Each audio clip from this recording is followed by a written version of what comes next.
Hello everyone, welcome back to Career First IAS Academy. मेरा नाम है जय शर्मा। आप सभी का बहुत ज़्यादा स्वागत है हमारी ये मेन स्ट्रैटेजी सीरीज में, जिसके अंदर हम हर एक स्ट्रैटेजी को बहुत ही बेहतर तरीके से डिकोड कर रहे हैं। जिसके पहले की वीडियोस में हमने देखा है कि हमने किस तरीके से GS1 को 3 वीडियोस में डिवाइड किया, GS2 को डिवाइड किया, और ये GS3 की थर्ड यानी कि ये लास्ट वीडियो है। इसके बाद हम GS4 पे आएंगे।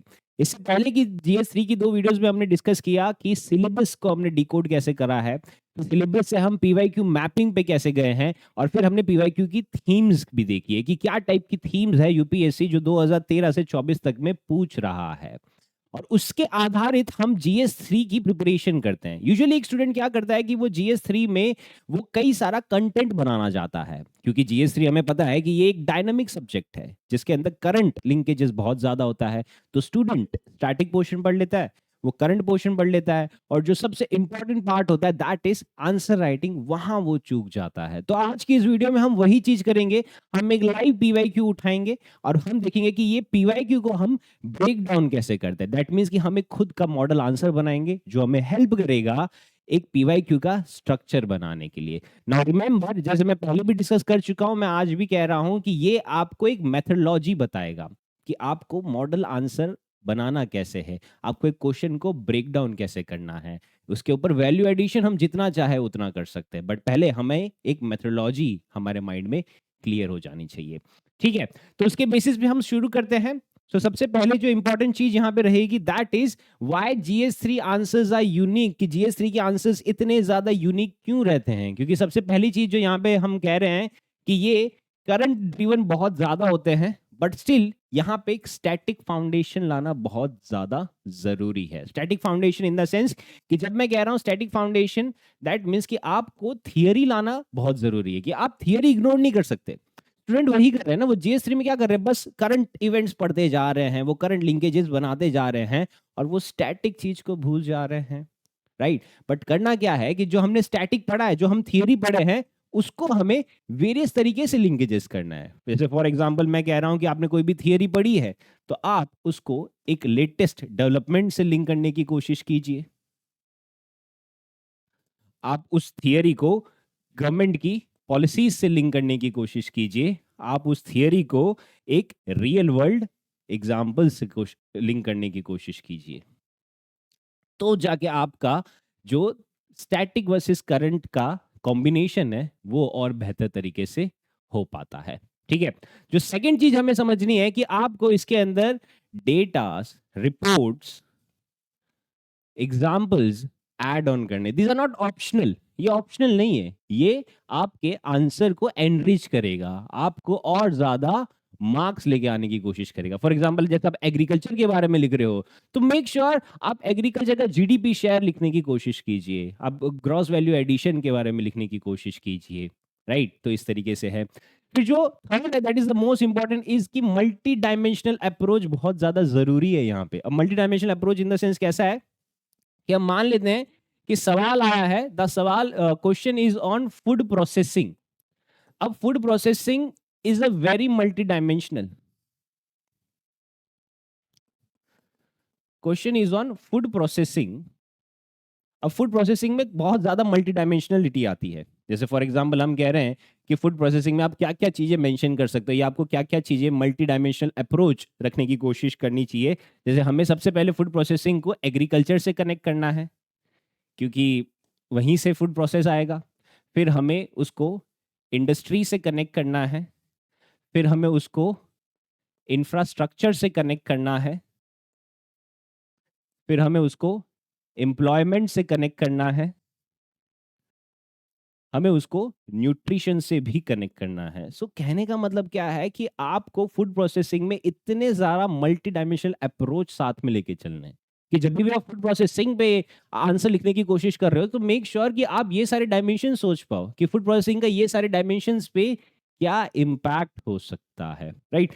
तो कहने का मतलब यही है कि आपको इस तरीके से चीजें थोड़ी सी ज्यादा सोचनी पड़ेगी। एंड लास्ट सबसे इंपॉर्टेंट चीज है GS3 के आंसर में कि आपको ये पता है कि हमें GS3 is a technical subject, कि इकोनॉमिक्स है, राइट, एनवायरनमेंट है, ये सारे टेक्निकल सब्जेक्ट है। तो यहाँ पे क्या करना है, आपको एक गवर्नेंस के लेंस से सोचना है। दैट मीन्स कि पॉलिसी मेकिंग के पॉइंट ऑफ व्यू से सोचना है। That consider yourself as a policy maker, कि आपके अकॉर्डिंगली इकोनॉमिक डेवलपमेंट कैसे होगा, आपके अकॉर्डिंगली फार्मर्स इनकम डबल कैसे होगी, आपके अकॉर्डिंगली एनवायरनमेंट प्रोटेक्ट कैसे होगा, आपके अकॉर्डिंगली डिजास्टर मैनेज कैसे होगा, और आपके अकॉर्डिंगली इंटरनल सिक्योरिटी और ज्यादा स्ट्रॉन्ग रिस्पॉन्सिव कैसे हो पाएगी। So think yourself as a policy maker. ठीक है, तो ये सारी चीजें हमने माइंड में रखी है। अब हम शुरू करते हैं द एक्चुअल क्वेश्चन। ठीक है, ये क्वेश्चन 2020 में आया गया था।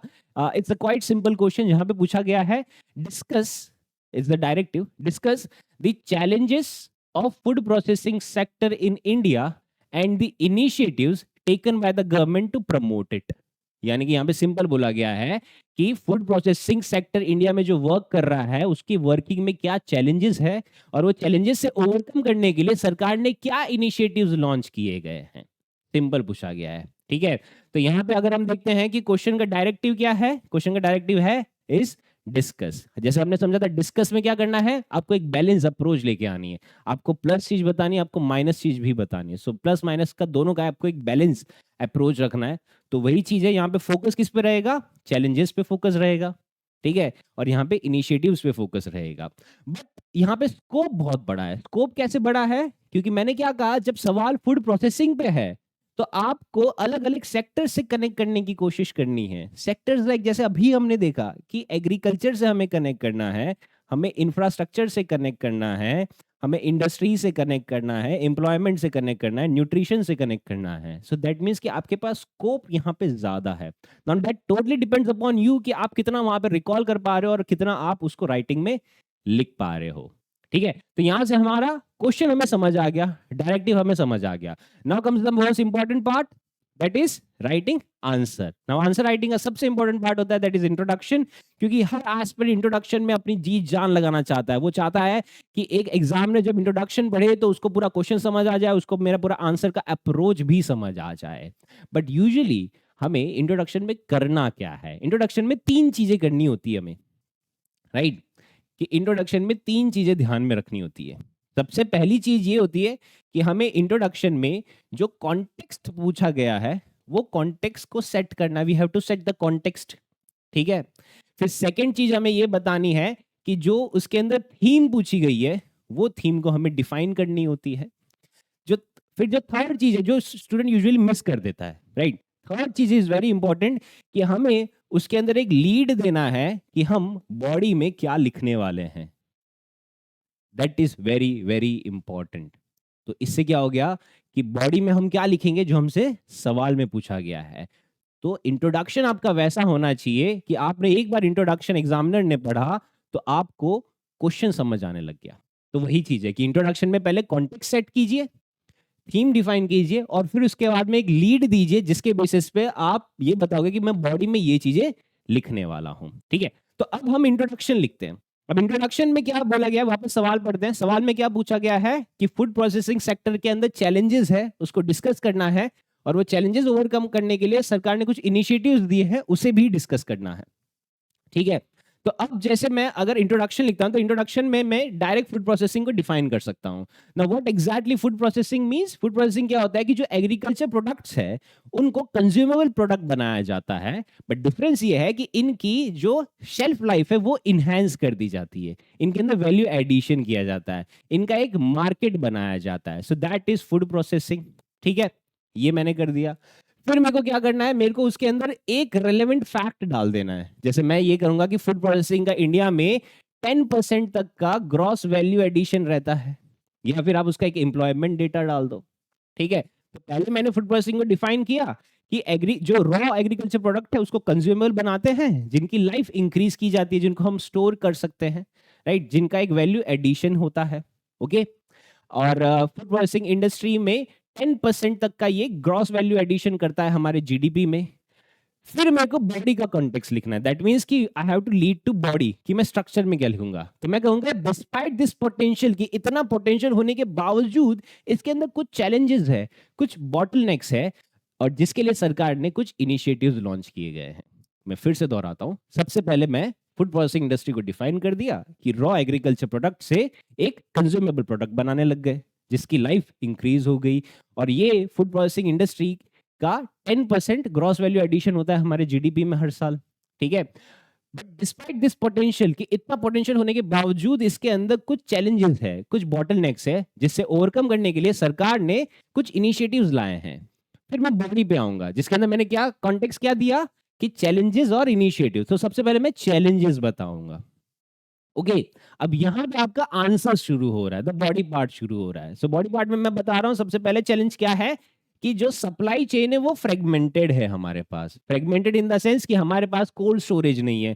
जैसे एक एग्जांपल है कि जो 30% ऑफ हमारा जो प्रोडक्ट है, लाइक फ्रूट्स है और जो वेजिटेबल्स है, वो खराब हो जा रहा है पोस्ट हार्वेस्ट के बाद, वो खराब हो जा रहा है। क्यों? क्योंकि स्टोरेज फैसिलिटी नहीं है। इसके अलावा एक इंफ्रास्ट्रक्चर में बता पा रहा हूं, इंफ्रास्ट्रक्चर में क्या बताया गया है कि इंडिया में सिर्फ 11,000 कोल्ड स्टोरेज है। सोचिए, 140 करोड़ की जनता जो खाना खाती है, उनके पास सिर्फ 11,000 कोल्ड स्टोरेज है। तो that is a very good big challenge, ठीक है। फिर रेगुलेटरी हर्डल्स है। Regulatory hurdles in the sense कि जब एक फूड प्रोसेसिंग इंडस्ट्रीज को सेटअप करना होता है, तो उसके लिए उसको ऑलमोस्ट 8 से 10 एजेंसी से क्लियरेंस लेना पड़ता है। 8 से 10 एजेंसी से क्लियरेंस लेना पड़ता है। फिर जो आ जाता है लो टेक्नोलॉजिकल अडॉप्शन। लो टेक्नोलॉजिकल अडॉप्शन में ये आ जाता है कि इंडिया में almost 85% of food processing industries जो है वो अनऑर्गेनाइज सेक्टर से है। अब अनऑर्गेनाइज सेक्टर के पास टेक्नोलॉजिकल एडॉप्शन नहीं है, ठीक है। फिर आरबीआई की रिपोर्ट आई थी जिसमें फाइनेंस के रिगार्डिंग ये बताया गया कि ओनली, या फिर हम कह सकते हैं दैट लेस देन 5% ऑफ जो इंस्टीट्यूशनल क्रेडिट है वो फूड प्रोसेसिंग इंडस्ट्रीज के पास जा रहा है। लेस देन 5%, यानी कि बहुत कम पैसा जो है, ऑर्गेनाइज्ड मनी जो है, वो ऑर्गेनाइज सेक्टर से फूड प्रोसेसिंग इंडस्ट्री में जा रहा है। एंड देन स्किल गैप भी बहुत है। अब ये तो चलो फैक्ट लिख दिए, बट हमें सिर्फ फैक्ट नहीं लिखना है, हमें वो फैक्ट का सोर्स भी लिखना है, राइट। फॉर एग्जाम्पल मैंने कहा है कि 30% ऑफ द फ्रूट वेजिटेबल्स में पोस्ट हार्वेस्ट के बाद लॉस्ट हो जाता है। तो ये फैक्ट दिया गया हमारा ministry of food processing industries से, ठीक है। फिर ये बोला गया कि इंडिया में सिर्फ 11,000 कोल्ड स्टोरेज फैसिलिटीज है, तो ये नीति आयोग का फैक्ट है, ठीक है। फिर ये फाइनेंस वाला आरबीआई का फैक्ट है। ये 8 से 10 एजेंसीज है, ये एसोचैम का फैक्ट है, राइट। सो कहने का मतलब है कि ट्राई टू मेंशन सोर्सेस, कि आप जितना ज्यादा सोर्स मेंशन करोगे, जितना ज्यादा फैक्ट मेंशन करोगे, उतना आपका आंसर वैल्यू रिच रहेगा। नाउ रिमेंबर मैंने क्या कहा था कि इसके अंदर फूड प्रोसेसिंग इंडस्ट्रीज में मल्टी डायमेंशनल अप्रोच है, तो मैंने इसके अंदर कई सारे डायमेंशंस कवर करने की कोशिश की है। ओके, तो ये तो चैलेंजेस आ गया। अब मेरे को इनिशिएटिव्स बताने की सरकार ने क्या इनिशिएटिव्स लिए हैं। तो आप इनिशिएटिव्स में सरकार की तारीफ ही करनी है हमें, कि जो प्रधानमंत्री कृषि सिंचाई योजना है, ठीक है। अब इसके अंदर इंडिया ने मेगा फूड पार्क्स बनाए हैं, कोल्ड चेन बनाया है। तो इसके लिए टोटल जो आउटले बनाया गया है सरकार ने, वो बनाया है ऑलमोस्ट ₹4600 करोड़ का आउटले बनाया गया है, कि इतना बड़ा आउटले बनाया गया जिसके अंदर कोल्ड स्टोरेज फैसिलिटीज बनाई जाएगी, ठीक है। फिर जो प्रोडक्शन लिंक इंसेंटिव्स है फॉर एग्री प्रोसेसिंग के लिए, इसके लिए भी सरकार ने ऑलमोस्ट ₹10,900 करोड़ का आउटले बनाया गया है। इतना फंड बनाया गया है कि हमें एग्री प्रोसेसिंग इंडस्ट्रीज के लिए प्रोडक्शन लिंक इंसेंटिव्स दिए जाए। जो जो इंसेंटिव्स होगी वो इसमें से कटेगा, ठीक है। फिर जो एग्री इंफ्रास्ट्रक्चर फंड है, एग्री इंफ्रास्ट्रक्चर फंड में सरकार ने ये ऑलमोस्ट 1 लाख करोड़ का फंड बनाया गया है। इतना बड़ा फंड ये बनाया गया है, ठीक है। और एफडीआई लिबरलाइजेशन की अगर बात करें तो इंडिया ने 100% एफडीआई लिबरलाइजेशन कर दिया है, अप्रूवल, ऑटोमेटिक अप्रूवल कर चुका है। Okay, so these are the quite initiatives जो इंडिया को इस चीज में हेल्प कर रहा है, ठीक है। सी, आप फैक्ट्स अपने तरीके से भी लिख सकते हो, जरूरी नहीं कि यही लिखना है। इट्स जस्ट अ मेथड, एक आइडियोलॉजी मैं आपको बता रहा हूँ कि ये चीजें फॉलो होनी चाहिए इसके अंदर, ठीक है। तो कहने का मतलब क्या है कि मैंने इसके अंदर क्या ध्यान रखा, मैंने इसके अंदर वैल्यू एडिशन पे बहुत ध्यान रखा। मैंने नीति आयोग का सजेशन दिया, मैंने इकोनॉमिक सर्वे का सजेशन दिया, मैं कुछ डायग्राम बना सकता हूँ, एक फ्लो चार्ट बना सकता हूँ कि फूड प्रोसेसिंग स्टार्ट कहाँ से होता है, फार्म से होता है, फार्म से वो एग्रीगेटर के पास जाता है, फिर वो प्रोसेसिंग यूनिट के पास जाता है, फिर वो रिटेलर के पास जाता है, फिर वो रिटेलर से कंज्यूमर के पास जाता है। That means from farm to fork. तो एक चेन का मैं बना सकता हूँ। फिर इसके अलावा मैं कुछ केस स्टडी भी मेंशन करने की कोशिश कर सकता हूँ। जैसे मैं एक अमूल कोऑपरेटिव सोसाइटी की केस स्टडी करूँ, तो अमूल कोऑपरेटिव सोसाइटी क्या करता है, वो प्रोक्योर भी करता है, वो प्रोसेस भी करता है, वो स्टोर भी करता है, वो डिस्ट्रीब्यूट भी कर रहा है, right. And then also mega food park in Punjab, उसका रख सकते हैं। फिर मैं कुछ कोट कर सकता हूँ। कोट में मैं कह सकता हूँ कि डबलिंग ऑफ फार्मर इनकम बहुत ज्यादा इंपॉर्टेंट है। तो जितना ज्यादा फूड प्रोसेसिंग सेक्टर ग्रो होगा, उतना ज्यादा हमारे फार्मर्स की इनकम डबल होती जाएगी, यानी कि वो ग्रो होता जाएगा। तो ये कहा है, ठीक है। फिर जो लास्ट चीज आती है दैट इज द कंक्लूजन। अब कंक्लूजन में आपको एम्फसाइज करना है कि फूड प्रोसेसिंग इंडस्ट्री का पोटेंशियल क्या है। उसका पोटेंशियल क्या है कि रूरल एम्प्लॉयमेंट बढ़ेगा, इंडिया का एक्सपोर्ट और ज्यादा इंक्रीज हो जाएगा, ठीक है। फिर आपको एक सजेशन दे देना है। सजेशन में ये देना है कि हमें कन्वर्जेंस लाने की जरूरत है, convergence between private players, technology, government, innovation etcetera. तो इतना ज्यादा कन्वर्जेंस लाने की जरूरत है, यानी कि पार्टिसिपेशन इंक्रीज करना है हमें इसके अंदर। फिर आपको एक विजन के साथ क्लोज करना है। विजन के साथ क्या क्लोज करना है कि इंडिया अभी फूड सिक्योरिटी है, तो इंडिया को फूड प्रोसेसिंग से एम करना चाहिए for nutrition security. Now this is a very good vision. इसके अंदर आप एक सस्टेनेबल डेवलपमेंट गोल भी ऐड कर दीजिए कि वो भी इसके अंदर मेंशन आ सकता है, राइट। तो इस तरीके से हमने वो आंसर को ब्रेक डाउन कर दिया, right. So this is how model answer break down works usually, ठीक है। देन द टेकअवेज अगर हम इसके अंदर कहें तो यही है कि आपको हमेशा जो क्वेश्चन का डायरेक्टिव है, जो थीम है और जो डायमेंशन है, उसके अराउंड ही एक स्ट्रक्चर बनाना चाहिए अपने आंसर का। रैंडम मत बनाइए, ठीक है। डेटा यूज कीजिए, पॉलिसीज यूज कीजिए, एग्जाम्पल्स यूज कीजिए अपने आंसर को लिफ्ट करने के लिए। इंट्रोडक्शन और कंक्लूजन को बहुत ही ज्यादा टाइट रखिए, right. And body must do the heavy lifting. वेरेज आपको सिर्फ और सिर्फ रियल पीवाईक्यूज ही प्रैक्टिस कीजिए, और कोई भी कोचिंग से कोई भी आंसर का प्रैक्टिस करने की जरूरत नहीं है। आंसर राइटिंग करना है, पीवाईक्यू उठाओ, लिखो। कोई डेली आंसर राइटिंग प्रैक्टिस जो पोर्टल पे आ रहा है, दिस आर ऑल वेग, ऐसा मत कीजिए, ठीक है। So this is it from today's video. I hope आप लोग को काफी ज्यादा क्लैरिटी मिली होगी। We will be covering more such kind of topics in the coming video. Till then, stay safe and study well. Thank you.